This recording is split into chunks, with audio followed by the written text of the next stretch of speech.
और एक निवेदन आप सबसे करूंगा, जिसके घर में क्लेश ज्यादा मचता हो, बहुत ज्यादा क्लेश मच रहा हो, बहुत ज्यादा झगड़े होते हो, बहुत ज्यादा, तो महाराज शंकर भगवान पर थोड़ा सा चावल एक कटोरी में गला लो, थोड़ा सा चावल गलाओ, गलाकर उसको पीस लो, पीस कर उस चावल में थोड़ा सा चंदन, थोड़ी सी हल्दी डाल लो, उसका उपटन तैयार करो। बुधवार के दिन, कोई भी बुधवार, शंकर जी के मंदिर में जाकर शंकर भगवान के शिवलिंग पर उस चावल का लेपन करो। 7 लोटा पानी, मात्र 7 लोटा पानी शंकर को समर्पित करो, शिव को समर्पित, अपनी कामना कर कर अपना भाव रखो।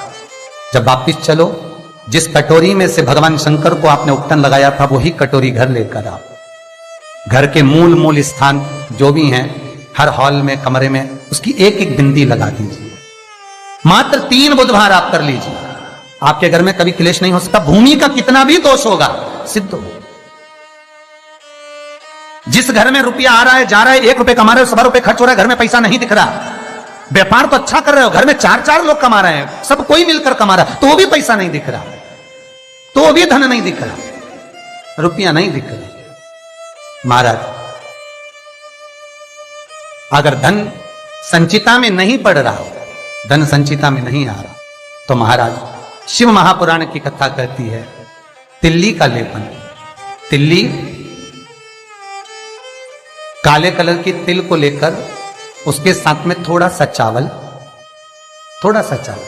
और हमारे यहां चावल के साथ में चावल की धान आती है, आपको बाजार में मिल जाएगी चावल की धान, जिसको जौ का भाग अलग हो जाता है, जौ गेहूं की हो जाती है, पर चावल की धान कहते हैं उसको। इन तीनों को एक कटोरी में रख लो, तीनों को पानी में गलाना नहीं है, बस कटोरी में रख लो। महाराज, दरवाजे के नजदीक में, जब दरवाजे से अपन बाहर निकलते हैं तो उल्टे भाग में उसको रख दिया जाए। घर से 1 लोटा पानी जिसमें कच्चा दूध मिला हो, वो कटोरी शनिवार के दिन रखकर, रविवार को उठाकर ले जाकर कलश नीचे रखकर, सीधे हाथ में कटोरी रखकर शंकर जी को समर्पित कर दो। जल चढ़ा दीजिए। बाबा भोलेनाथ के जो चरण पादुका है, उस पादुका में वही तिल्ली, वही चावल का भात, वही जौ, जो आप चावल का धान बोलेंगे, धान, उसको लेकर दोनों भाग पर समर्पित कर दो।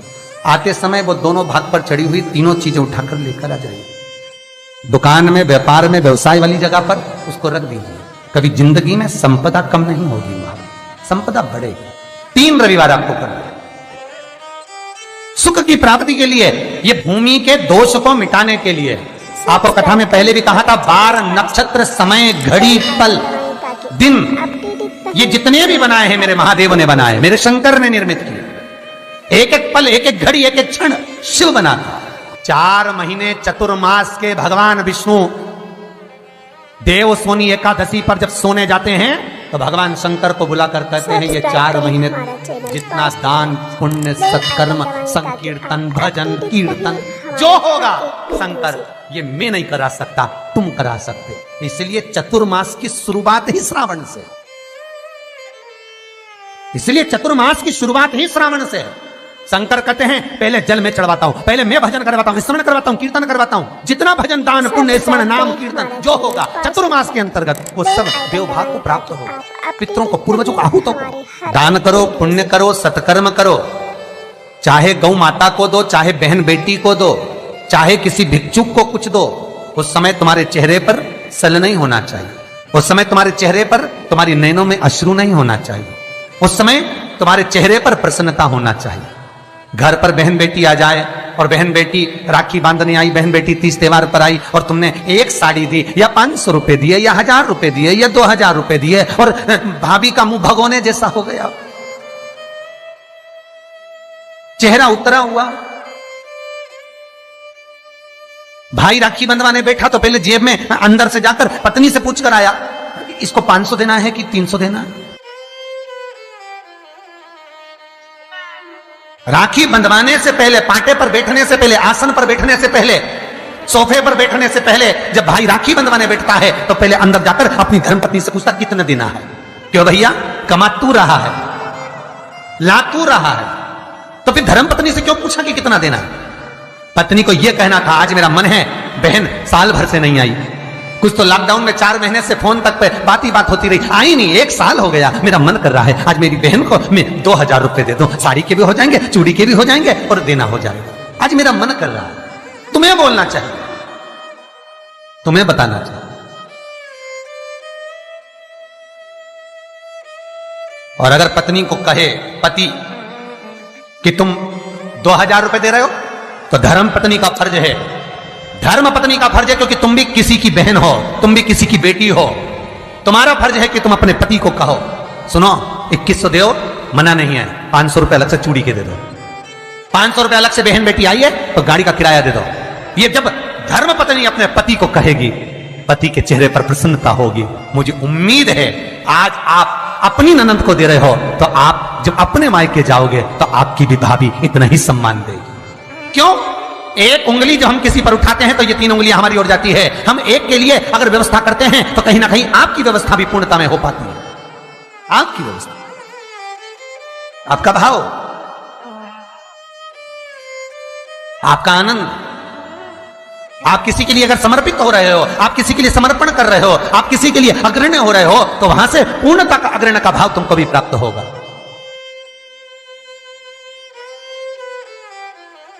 रक्षाबंधन पर भाई राखी बंधवाने बैठ रहा है तो धर्मपत्नी से पूछ रहा है कितने रुपए देना है।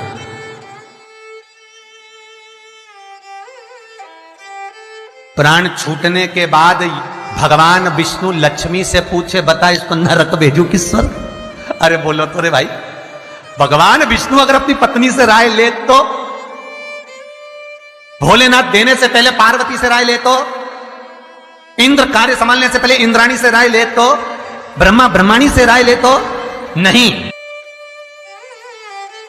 नहीं। अगर यमराज अपनी धर्मपत्नी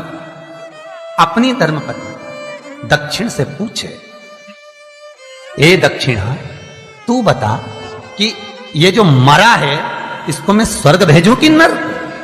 तो सबसे ज्यादा अगर दक्षिणा देवी बोलेगी तो एक ही बात बोलेगी यमराज की पत्नी, एक काम करिए इसको नरक भेज दो। क्यों? क्योंकि ये कभी दक्षिण मुख कर कोई काम ही नहीं करा। बोलो, दक्षिण मुख करके कौन कार्य करता है? दक्षिण मुख करके कौन पूजन करता है? दक्षिण मुख करके कौन स्मरण करता है? दक्षिण मुख करके कौन सेवा करता है? तो दक्षिणा को तो क्रोध आना चाहिए कि ये कभी मेरी ओर मुंह करके कभी भजन नहीं करा, इसने कभी मेरी ओर मुंह कर मेरे को देखा तक नहीं, कभी मेरी ओर मुख नहीं करा। तो दक्षिणा देवी तो क्रोध में आकर बोल देगी इसको नरक भेज दो। पर यमराज जब मृत्यु का दंड देता है, यमराज जब प्राणों को हरता है, अपनी पत्नी से नहीं पूछता, भगवान विष्णु लक्ष्मी से नहीं पूछते कि इसको क्या देना है, ब्रह्मा ब्रह्माणी से नहीं पूछते कि इसको क्या देना है, इंद्र इंद्राणी से नहीं पूछते कि क्या देना है, शंकर पार्वती से नहीं पूछते कि क्या देना है। तब केवल उनकी विचार धारणा, केवल वही देखा जाता है कि उसका भाव कितना, उसके भाव की सिद्धता कितनी।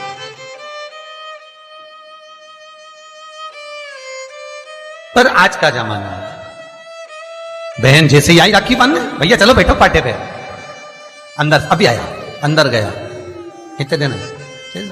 साड़ी रखी है मैंने निकाल दी है, धर्मपत्नी कहती है साड़ी निकाल दी मैंने, ये साड़ी दे देना। और सुनो, साड़ी के पास 500 रुपए रख देना, बहुत है, साड़ी भी तो दे रहे हैं। और ये तूने जो अपनी ननद के साथ करा, अब तू अपने मायके जा और तेरी भाभी तेरे साथ करे तो तुझे कैसा लगेगा? 3 को देने से कभी नहीं घटता, शिव महापुराण की कथा कहती है। पहला बहन बेटी को देने से, दूसरा गौ माता को देने से, तीसरा संत ब्राह्मण को देने से कभी नहीं घटता महाराज। बढ़ेगा, घटेगा नहीं। बहन बेटी को देने से कभी घटता नहीं है। तुमने जो दिया उसका 4 गुना अगले साल तक तुम्हें प्राप्त हो जाएगा। गौ माता को 1 रोटी दी है, गौ माता के निमित्त से 1 रुपया निकाला है, गौ माता के निमित्त से 1 रुपया भी अगर तुमने दान करा है, पुण्य करा है, उसके निमित्त का अगले वर्ष तक यही तारीख लिख कर रखना, कितना पुण्य प्राप्त होता है, कितना फल प्राप्त होता है, कितनी लक्ष्मी प्राप्त होती है। देने से घटता नहीं है। तीसरा, संत ब्राह्मण को देने से कभी घटता नहीं है। आपने जो दिया उसका 1000 गुना आपको प्राप्त हो जाता है, 1000 गुना। श्री शिवाय नमस्तुभ्यं श्री सब्सक्राइब करें शिवाय चैनल वास्तु फैक्ट, नमस्तुभ्यं बेल आइकन दबाएं ताकि आप श्री अपडेट रहें हमारे हर शिवाय वीडियो से। नमस्तुभ्यं